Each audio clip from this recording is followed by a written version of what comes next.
Salut à tous et bienvenue sur Master AI. Alors aujourd'hui, on va faire une vidéo très rapidement pour vous parler un peu d'IA en entreprise. Il faut savoir qu'aujourd'hui, dans une entreprise, lorsqu'on veut démarrer un nouveau projet d'IA, on a le choix entre deux solutions. Soit aller from scratch, ça veut dire développer notre propre solution basée sur l'IA, soit utiliser une solution cloud. Sur cette vidéo, on réalise souvent des projets ensemble, on a l'habitude d'aller from scratch, mais il faut savoir qu'il existe des solutions qui sont toutes faites que des entreprises proposent. Cette vidéo est justement destinée à vous présenter en fait les trois solutions d'IA des trois géants en fait en ce qui concerne la technologie. Parce qu'il existe tellement d'outils d'IA qui voient le jour quotidiennement. Donc on va alors se poser la question, quelle plateforme cloud choisir, mais surtout combien ça va nous coûter en fait la plateforme qu'on aura choisie. Google, Microsoft, Amazon proposent chacun des solutions d'IA et dans cette vidéo je vais essayer de vous présenter très rapidement les trois solutions qu'ils offrent sur le marché. Il s'agit notamment de Google Vertex AI, Azure Machine Learning et AWS SageMaker. L'objectif étant simple, comprendre ce que propose chaque plateforme, dans quel contexte utiliser l'une ou l'autre, mais surtout combien elle coûte en fait, combien coûte le fait d'utiliser une plateforme par rapport à une autre. C'est la première fois que vous tombez sur cette chaîne, moi c'est Jordan et sur Mastering AI, on parle d'IA, on parle de data science. Donc si c'est la première fois, on vous habitue sur le monde de l'IA, donc n'hésitez surtout pas à vous abonner et activer la cloche de notification pour ne pas manquer les prochaines vidéos comme celle-ci. Déjà, il faut savoir que ces plateformes ont un objectif commun, qui est de permettre aux entreprises de concevoir, d'entraîner et de déployer des modèles de machine learning, donc des projets qui intègrent de l'intelligence artificielle dans le cloud. Et même si elles couvrent naturellement le même besoin, elles ont un objectif qui est commun, leur philosophie et la manière de procéder est totalement différente. D'une part, nous avons Google qui est historiquement fort dans tout ce qui est data et machine learning. Microsoft est plus orienté intégration et process en entreprise. Donc, il vient un peu se positionner comme un facilitateur pour les entreprises. Et de l'autre côté, on a Amazon qui vient privilégier la performance, la flexibilité, surtout la scalabilité, c'est-à-dire le passage à l'échelle. Et donc, comprendre cette différence est essentiel, c'est un point clé lorsqu'on veut choisir en fait parmi ces différentes solutions. D'abord, très rapidement, commençons par Vertex AI.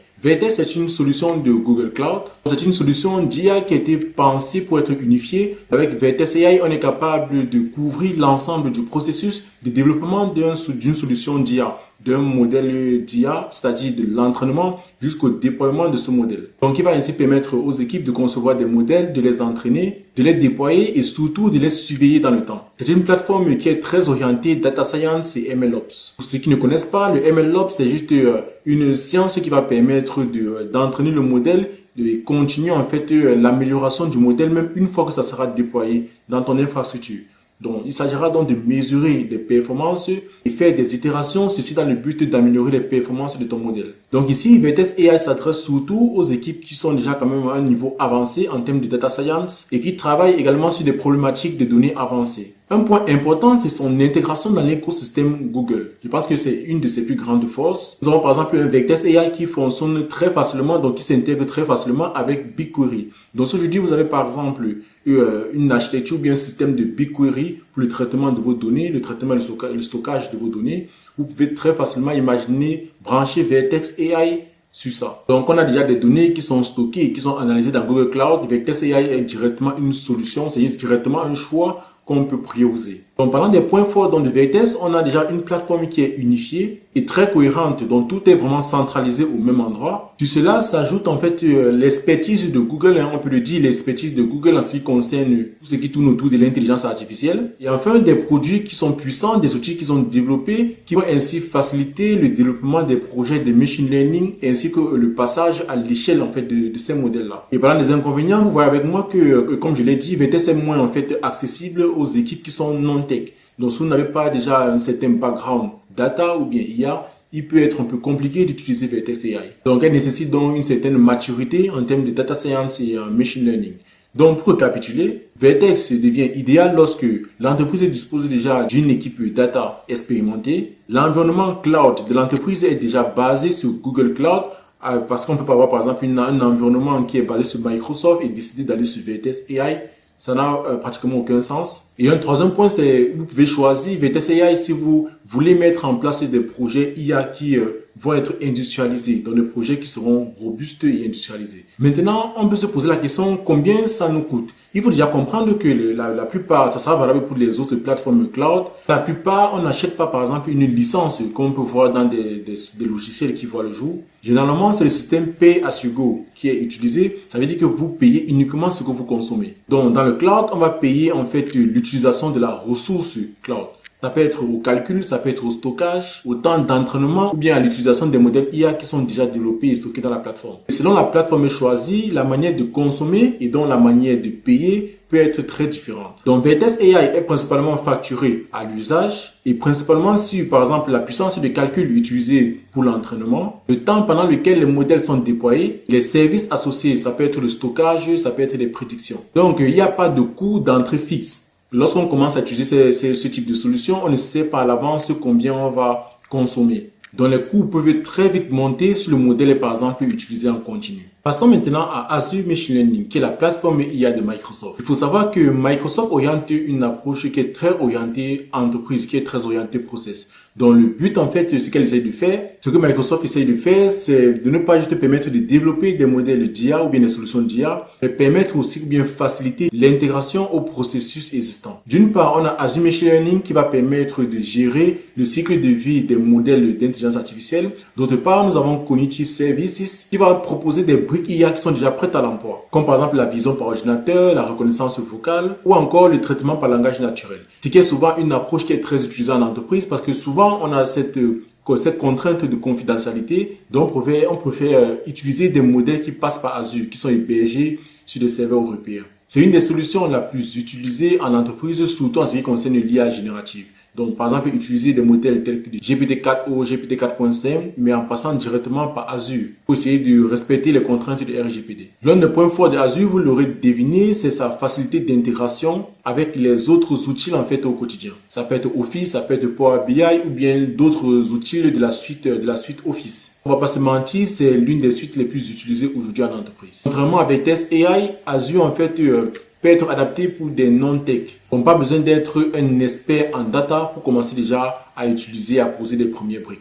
Et un dernier point qui est le plus important, c'est justement sa conformité, c'est justement son aspect de sécurité. Donc il permet justement de respecter certaines conformités et la gouvernance des données. En contrepartie, Azure peut souvent manquer plus de flexibilité lorsqu'il s'agit de développer des projets ML spécifiques. Et son interface peut quand même sembler lourd et complexe à prendre en main. Donc, pour résumer le tout, on choisira Azure si l'écosystème de l'entreprise est déjà bien axé sur Microsoft. Si le besoin est de développer très rapidement des solutions d'IA, parce que justement avec Cognitive Services, on a accès à des briques d'IA qui sont déjà toutes faites. Ou si encore l'IA générative est le cœur du projet. Moi, je privilégierais plus des gens de se pencher vers Azure. Et combien ça nous coûte de travailler sur Azure, tout comme Vertex AI, c'est le même système, Pay as you go.